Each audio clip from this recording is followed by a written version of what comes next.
Foi sofrido, mas valeu a pena. O Santos venceu na estreia do Campeonato Paulista numa noite mágica em homenagem ao Rei Pelé. E se o futebol não foi dos mais brilhantes, pelo menos o resultado honrou a vida e a glória e o nome do Rei Pelé. Já pensou, depois de um evento tão bonito como aconteceu antes da partida, o Santos perder para o Mirassol na estreia do Campeonato Paulista? Ainda bem que não aconteceu. Então vou falar sobre a homenagem, vou falar sobre o jogo, vou falar também sobre a aventura que eu vivi, porque eu estive na porta da Vila Belmiro, mas tive que voltar para casa. Acontece, né? Enfim, vou explicar já já. Fique, portanto, neste vídeo do começo ao fim, tá certo?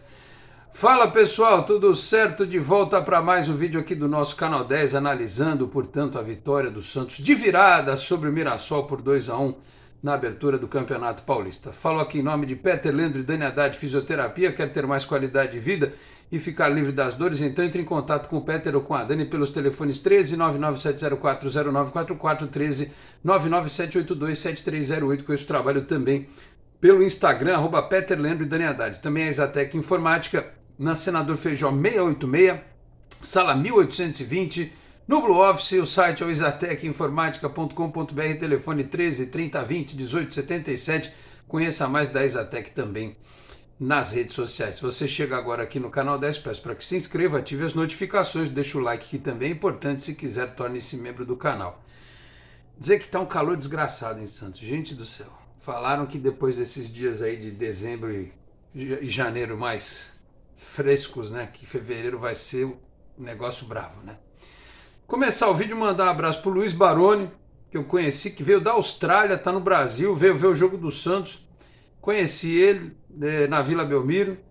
E também o jovem Pedro, né, que veio conversar comigo também, né? Tirou até uma foto e tal, postou no Instagram. Ele estava indo embora já, ele me chamou e tal, ele é um amigo dele.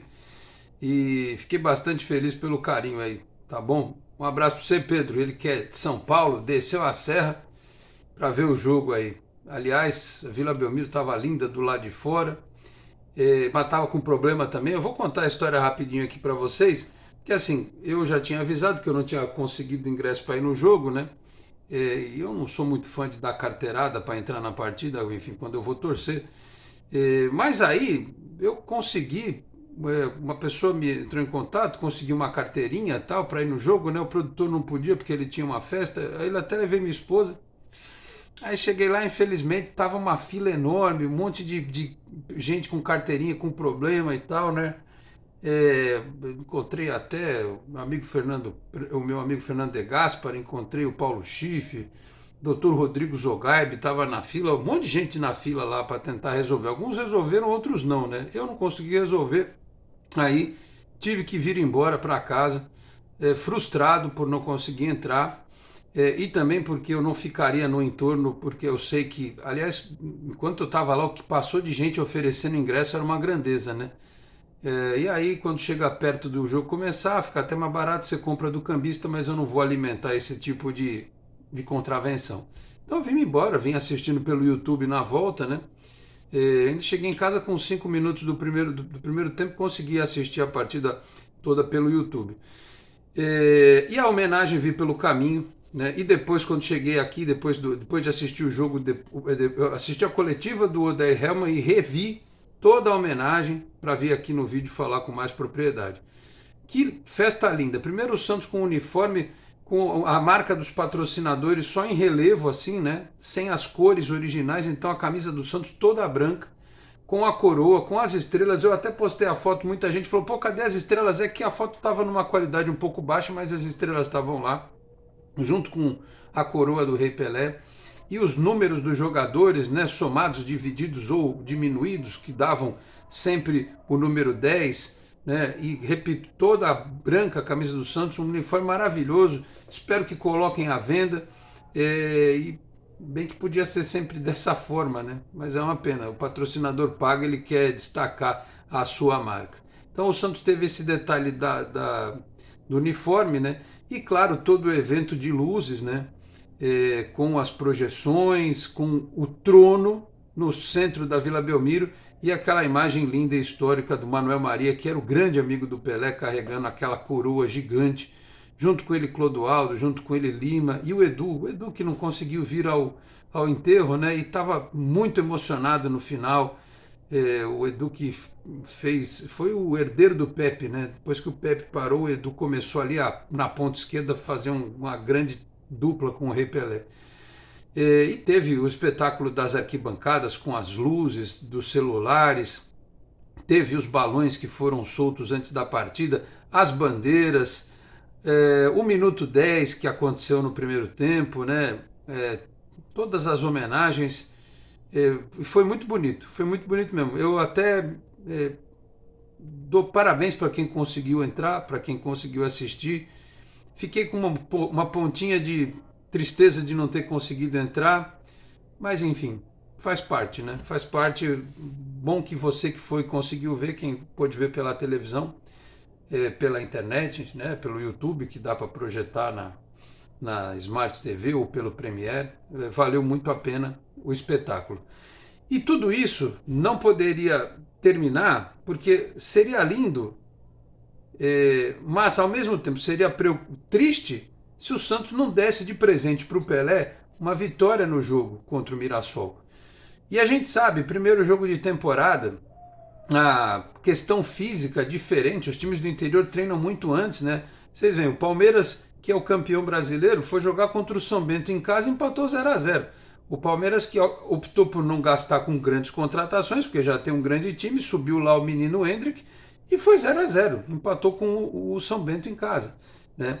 E o Santos mostrou dificuldades, principalmente pelo sistema, né, que o Odair Hellmann ele escolheu. O time foi aquele que a gente já imaginava, mas o Mirassol dominou o primeiro tempo, né? Ele dominou e inclusive terminou a partida com números superiores, mais posse de bola, mais chutes a gol e mais chutes certos, né?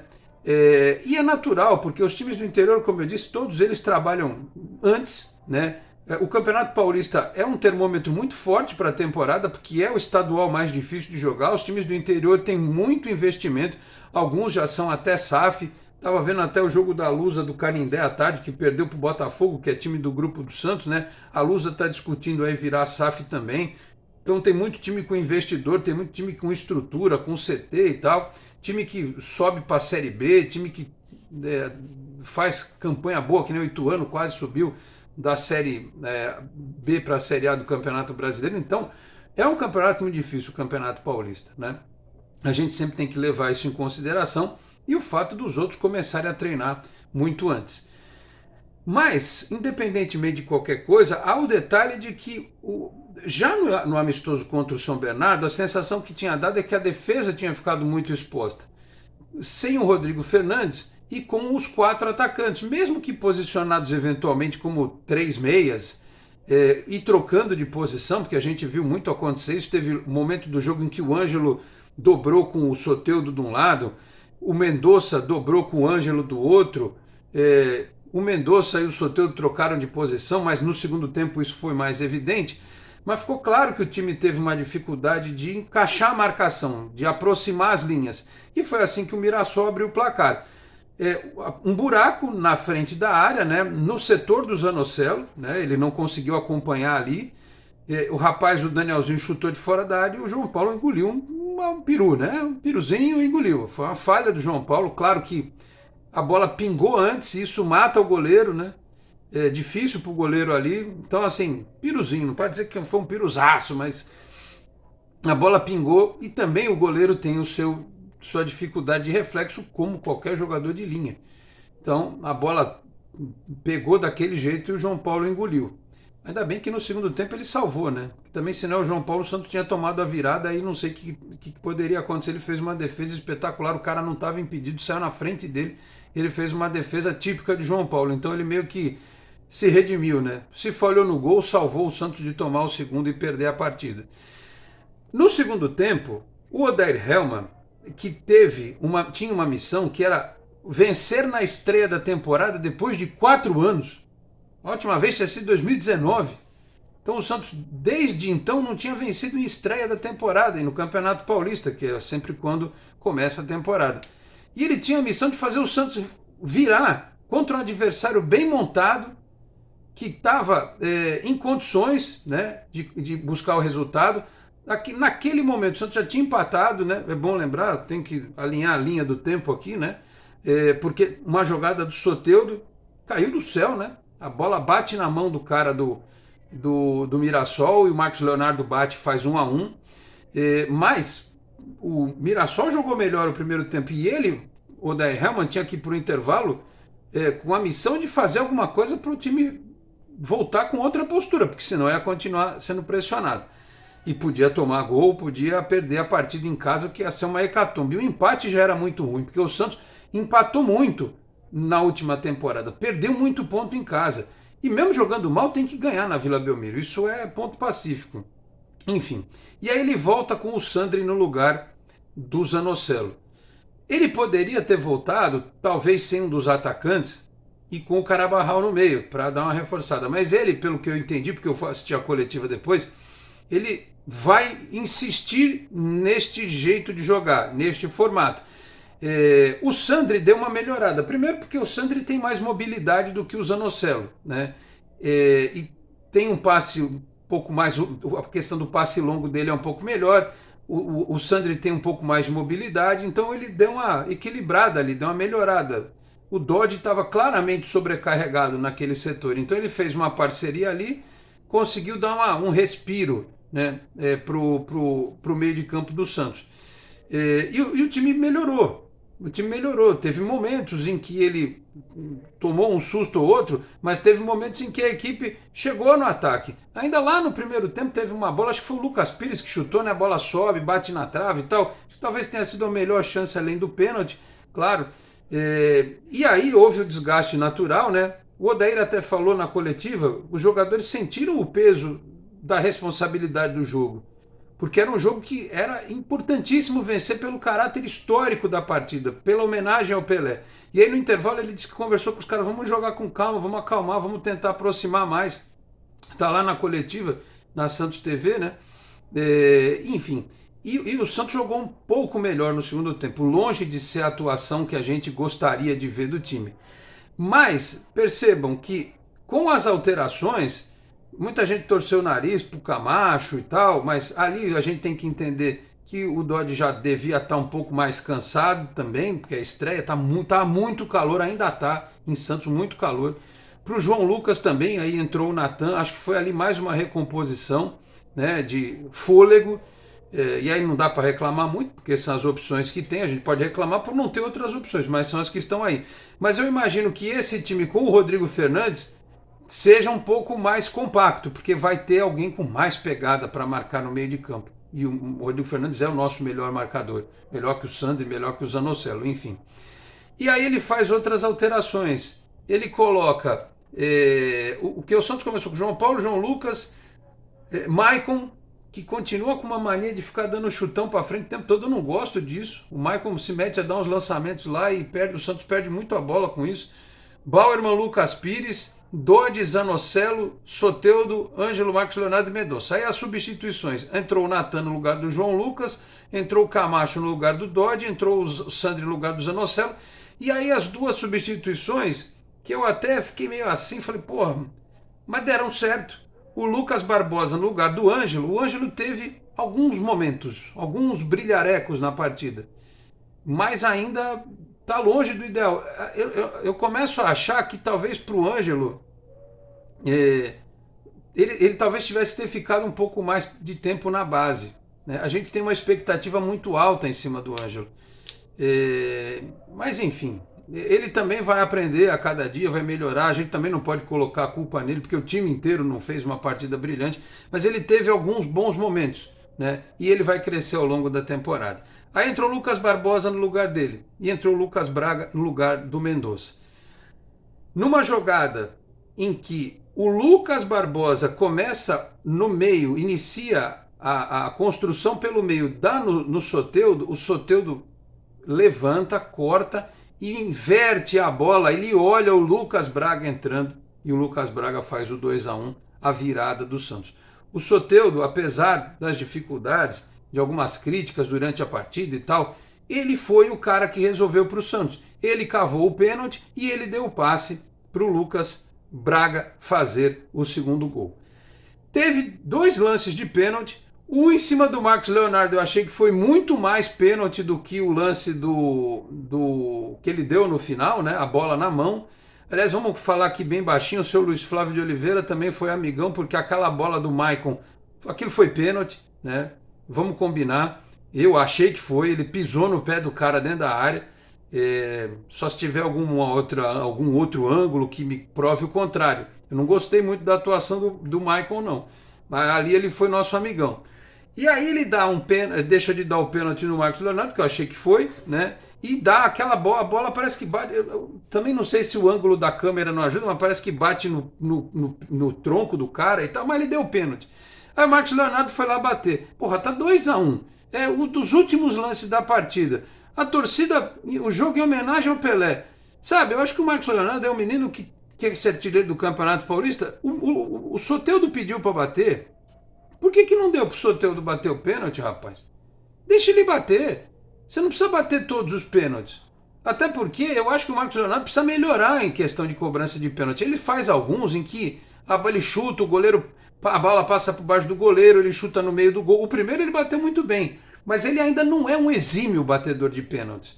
Ele não é um batedor de pênaltis assim espetacular. E ele perdeu o pênalti. Perdeu o pênalti, devia ter deixado o Soteldo bater. E se faz, o Santos era líder do grupo. Você vai dizer assim, tudo bem, é só o primeiro jogo do campeonato. Lembram que eu disse no outro vídeo, no pré-jogo, tem que fazer gol, tem que ganhar jogo, tem que ter saldo de gol, tem que ser primeiro, tem que fazer a melhor campanha possível. E para fazer a melhor campanha possível, porque tem a história de classificar para a Copa do Brasil, precisa ganhar e fazer o máximo de gols possíveis, né? E o Santos desperdiçou uma jogada. Claro que isso não é motivo para a gente discutir, ficar bravo com o Marcos Leonardo, nem criar uma crise, nem criar uma polêmica. Mas eu acho que o jogo pedia, né? Foi bonita a comemoração dele com o Ângelo, a faixa lá, em homenagem ao Pelé e tal. Mas o Soteldo deu 10 do time. Tinha que ter deixado ele bater. O jogo estava acabando, estava 2-1. E ele perdeu, né? Eu acho que um pouquinho de companheirismo, bom senso ajuda. Ele é menino, alguém tem que orientar. O Odair Helman foi perguntado sobre isso na coletiva, ele deu uma escorregada, não falou e tal, né? Fugiu um pouco da resposta, mas certamente vai conversar com os envolvidos. Né? Não dá para jogador sair bravo porque um não deixou bater. Isso não é motivo para arrumar confusão. Não dá para o Santos ter esse tipo de problema. Mas faltou, claro, um pouquinho de bom senso do Marcos Leonardo em deixar o Soteldo bater. Mas enfim, vencemos de virada, 3 pontos, começamos o campeonato, futebol longe do ideal, mas o que precisava era ganhar a partida em nome e pela honra do Rei Pelé, uma festa maravilhosa e que tinha que ser finalizada com uma vitória do Santos, que volta a jogar quarta-feira contra o Guarani em Campinas, o Guarani que perdeu na estreia para o Santo André. E depois, no final de semana, o Santos pega o São Bernardo no domingo, 6h30, também fora de casa. São as 2 partidas em sequência fora de casa do Santos no Campeonato Paulista de Futebol. Aliás, só para que vocês não se percam pela tabela do Campeonato Paulista, eu vou aqui só dar uma geralzinha para vocês nas primeiras rodadas, olha só. Aliás, o São Bernardo que meteu 3-0 na Inter de Limeira fora de casa, nessa primeira rodada, a Inter de Limeira que é do grupo do Santos, tá certo? Então, só recapitulando, segunda rodada, Guarani e Santos, quarta-feira, 9h35, vai ter aquela palhaçada de não ter torcida do Santos em Campinas, né? É uma bobagem, não sei se mudaram, mas eu acho uma grande bobagem. O jogo é de TV aberta, a Record vai transmitir o jogo e vai ter as outras plataformas também. Aí, no domingo, 18h30, o Santos pega o São Bernardo no estádio 1º de maio. Aí imagino que vão liberar espaço para o torcedor do Santos acompanhar. E na quarta rodada, na Vila Belmiro, dia 25 de janeiro, que é véspera do aniversário de Santos, né? Tem Santos e Água Santa na Vila. Aliás, eu espero que nesse dia tenhamos 2 jogos do Santos, né? Santos e Água Santa e de manhã, final da Copinha, né? O Santos enfrentando qualquer adversário. Tá difícil porque o time da Copinha tá aos trancos e barrancos e joga neste domingo 10h30 da manhã. Tá? Faltou no vídeo anterior falar o horário do jogo do time da Copinha, então foi definido neste sábado pela manhã pela federação, depois das confirmações todas, né? Santos e Bahia, Bruno José Daniel, neste domingo, 10h30 da manhã. Claro que eu vou acompanhar a partida e depois apareço por aqui no canal para a gente poder falar sobre o jogo dos meninos. Tomara que eles passem de fase na Copa São Paulo de Futebol Júnior. Só lembrando que o Santos ainda tem no time principal o Rodrigo Fernandes para voltar, o Felipe Jonathan para voltar e também o Miguelito que está treinando lá com o professor Odair Hellmann, que é muito sério, que é competente, que tem uma postura completamente diferente, e é por isso que eu estou vendo a coletiva do Odair Hellmann, aí eu tenho que ocultar o chat, porque o cara tá dando uma entrevista super centrada e tem um monte de gente falando besteira, criticando a coletiva do treinador, sabe? Olha, é difícil, hoje em dia as coisas são difíceis, viu? O cara fala 2 mais 2 e o sujeito não entende e tal. Olha, vou te contar um negócio. Mas enfim, é isso. O que interessa é que o Santos ganhou. O final de semana está garantido, a não ser que a molecada da Copinha nos tire do sério. Mas começou com vitória a temporada santista, tá certo, meus caros? Falei aqui também em nome de Cicobi Unimais Metropolitana, sede em Santos, na rua Doutor Carvalho de Mendonça, 87, na Vila Matias. Telefone é o 13-3229-8855. Tem Cicobi também em São Vicente, Guarujá, Praia Grande, Cubatão, Peruíbe, Mongaguá, além das agências na capital paulista, Grande São Paulo, ABC e importantes municípios de Santa Catarina e do Rio de Janeiro, com a incorporação do Cicobi Santa. Vou ficando por aqui. Muito obrigado a todos pela audiência, um grande abraço e até a próxima. Tchau, pessoal.